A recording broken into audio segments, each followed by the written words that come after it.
Credit കാർഡും girl ഫ്രണ്ടും രണ്ടിനും ഒരുപാട് സിമിലാരിറ്റീസ് ഉണ്ട്. എന്ന് വെച്ചാൽ നോക്കി കണ്ടും ഹെയർ ചെയ്തിട്ടില്ലെങ്കിൽ ഇത് വലിയ തലവേദന ആവും. എന്നാലോ വളരെ സ്മൂത്ത് ആയിട്ട് ഹെയർ ചെയ്ത് കഴിഞ്ഞാൽ ഇതിനേക്കാൾ ഉപകാരമുള്ള വേറൊരു കാര്യം ഉണ്ടാവില്ല. ഞാൻ 2015 മുതൽ ഇപ്പോൾ യു എയിലേക്കുന്ന സമയത്ത് ക്രെഡിറ്റ് കാർഡ് യൂസ് ചെയ്യുന്നതാണ്.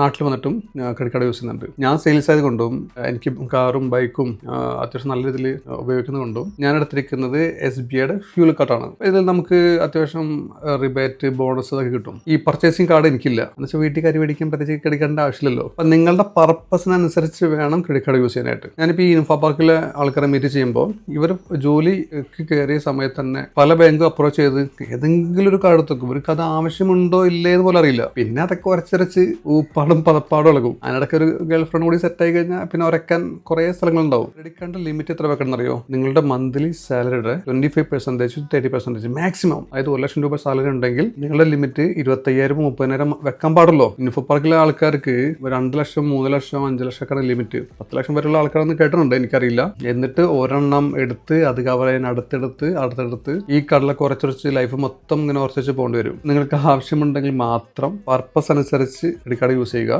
അതും ഒരു ക്രെഡിറ്റ് കാർഡും ഒരു ഗേൾ ഫ്രണ്ടും, രണ്ടെണ്ണം വേണ്ട.